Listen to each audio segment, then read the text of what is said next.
आदाब। भारत के प्रधानमंत्री माननीय नरेंद्र मोदी जी एससीओ समिट के लिए उज़्बेकिस्तान के समरकंद में हैं। अगर ये समिट कामयाब होता है तो जिसके बाद लोग कयास लगा रहे हैं कि ये एशिया के दौर की शुरुआत होगी। लेकिन ये कोई पहला मौका नहीं है जब भारत के प्रधानमंत्री उज़्बेकिस्तान के दौरे पर गए हैं। अगर बात करें खुद प्रधानमंत्री नरेंद्र मोदी की तो वह इससे पहले 2015 और 2016 में उज़्बेकिस्तान जा चुके हैं। और जहाँ तक उज़्बेकिस्तान और भारत के रिलेशन की बात है तो ये काफ़ी मजबूत रिलेशन है। अगर इस पे हम नज़र डालें तो अभी जो वहाँ पर के प्रेसिडेंट हैं वो साल 2018 और साल 2019 में भारत आए हैं। इसके अलावा जैसा मैंने बताया कि ख़ुद प्रधानमंत्री नरेंद्र मोदी पहले 2015-2016 में जा चुके हैं। इससे पहले वहाँ के जो प्रेसिडेंट थे इस्लाम करीमोव, वो भी भारत के दौरे पे 1991, 1994, 2000, 2005 के आसपास आ चुके हैं। और इसके अलावा भारत के पूर्व प्रधानमंत्री जिनका नाम माननीय मनमोहन सिंह है वो भी उज़्बेकिस्तान के दौरे पर जा चुके हैं 2006 में। उससे पहले नरसिम्हा राव भी 1993 में उज़्बेकिस्तान का दौरा कर चुके हैं। और भारत का और उज़्बेकिस्तान का जो रिलेशन है वो 18 मार्च 1992 को शुरू हुआ है। यानी जब यूएसएसआर से उज़्बेकिस्तान आज़ाद हुआ तब भारत ने उसको मान्यता दी और अपना एम्बेसी वहाँ पर खोला। उससे पहले रशिया का हिस्सा था उज़्बेकिस्तान, यानी सोवियत यूनियन का। और उससे पहले भी अगर बात करें तो खुद भारत के पहले प्रधानमंत्री जवाहरलाल नेहरू वो भी 1955 और 1961 में आज का जो उज़्बेकिस्तान का इलाका है उसके दौरे पे जा चुके हैं। और लेकिन जो सबसे मशहूर उज़्बेकिस्तान का दौरा है वो है 1965 का, जब भारत के प्रधानमंत्री लाल बहादुर शास्त्री भारत पाकिस्तान में हुए युद्ध के बाद समझौते के लिए यूएसएसआर जाते हैं और ताशकंद में समझौता होता है जहाँ पे खुद प्रधानमंत्री की मौत भी होती है। ये एक बहुत कंट्रोवर्शियल विषय है। तो अगर देखिएगा तो ये भारत और उज़्बेकिस्तान में अजीबोगरीब रिलेशन आपको दिखेंगे कि लगातार दोनों मुल्क के प्राइम मिनिस्टर प्रेसिडेंट एक दूसरे के मुल्क आ और जा रहे हैं। तो इससे एक चीज़ पता चलता है कि काफ़ी अच्छे रिलेशन इन दोनों इलाके में रहा है। अगर हिस्ट्री पे भी अगर नज़र डालें तो जो मुग़ल बादशाह हैं जिनका नाम है बाबर, जिन्होंने मुग़ल सल्तनत की बुनियाद डाली, वो 1526 में उज़्बेकिस्तान के इलाके से ही भारत आते हैं और उन्होंने भारत में मुग़ल सल्तनत की बुनियाद डाली और 1857 तक ये सल्तनत चलती है।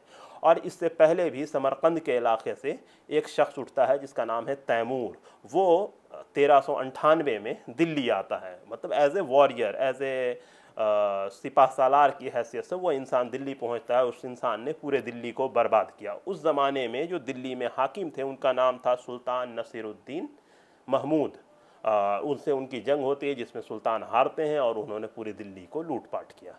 और उसी दौरान वो फिरोज शाह कोटला जाते हैं, वहाँ की जो तारीख़ी जामा मस्जिद है उसको देखते हैं और उसको देखकर वो दंग रह जाते हैं। उसके बाद उन्होंने हिंदुस्तान से बहुत सारे कारीगर को उठाए और अपने साथ समरकंद ले गए, जिसके बाद समरकंद में उन्होंने बहुत सारी इमारत बनवाई। तो ये कुछ ऐसा रिलेशन है जो इंडिया उज़्बेकिस्तान का। इसके अलावा दो तीन और बहुत ही मशहूर इंसिडेंट है जो भारत और उज़्बेकिस्तान के रिलेशन को बखूबी बताता है।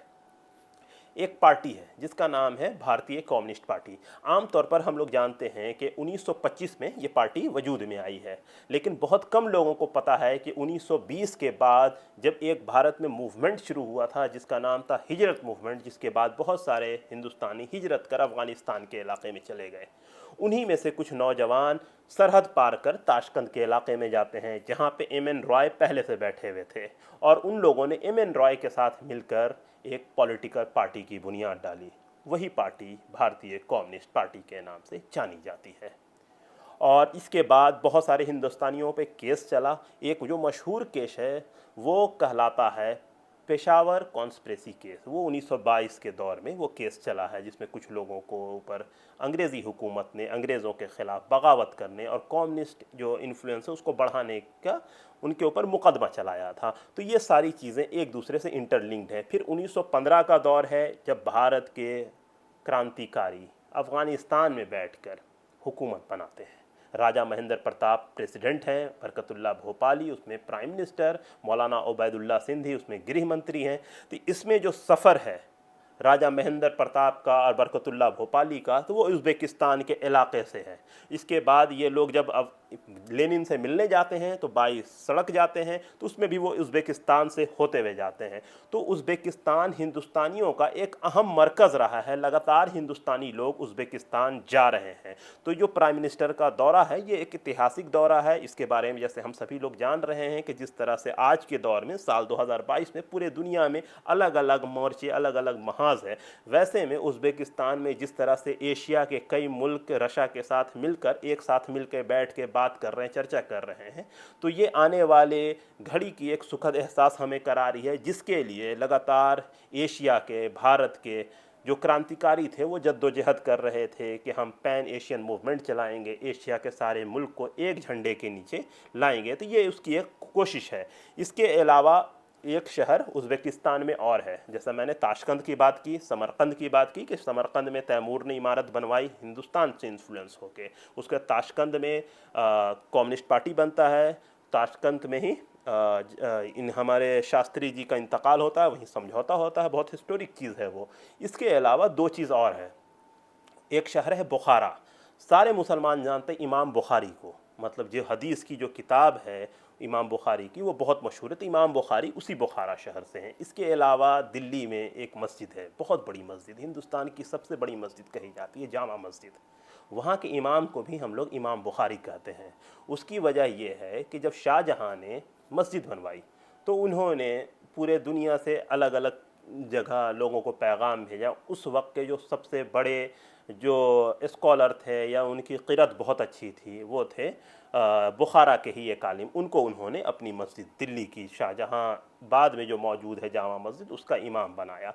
तो इंडिया का रिलेशन आप इस तरह से भी देख सकते हैं। तो ये इंडिया और उज़्बेकिस्तान का जो रिलेशन है वो बहुत मजबूत रिलेशन है, वो इलाकाई रिलेशन भी है, कल्चरल रिलेशन भी है। और अखंड भारत की अगर बात करें तो मतलब जो पूरा अफ़गानिस्तान के सरहद तक जो इलाका लगता है, तो वैसे में जो उज़्बेकिस्तान है वो सरहदी मुल्क है। आज हमारा मुल्क खंड खंड विखंड हो गया है, लेकिन अगर हम एक हों तो उज़्बेकिस्तान हमारा सरहद पे आता है। तो एक रिलेशन रहा है इंडिया और उज़्बेकिस्तान का सदियों से। तो एक छोटी सी कोशिश थी कि इस मौके पर मैं आपको इंडिया और उज़्बेकिस्तान के एक अच्छे से रिलेशन के बारे में बताता चलूँ। और इसमें एक चीज़ और आपको ख्याल रखना है कि दारुल उलूम देवबंद 1886 में कायम हुआ और 1870 होते होते दारुल उलूम देवबंद में सेंट्रल एशिया के बहुत सारे स्टूडेंट पढ़ने आने लगे थे। तो सोच लीजिए कि उस ज़माने में भी दारुल उलूम देवबंद का इन्फ्लुएंस किस तरह से हो चुका था कि सेंट्रल एशिया से लोग सहारनपुर के एक छोटे से देहात के अंदर देवबंद जिसका नाम है वहाँ पे आके पढ़ रहे थे। तो ये अपने में एक यूनिक चीज़ है, अपने में एक नायाब चीज़ है। तो ज़रूरत है कि हम हर चीज़ों को जानें, हर पहलुओं पे बात करें, उसके बारे में आपस में चर्चा करें। तो उसी चर्चे की एक कड़ी को हम आपके साथ यहाँ पर बढ़ा रहे थे। तो दीजिए हमें इजाज़त, बहुत बहुत शुक्रिया।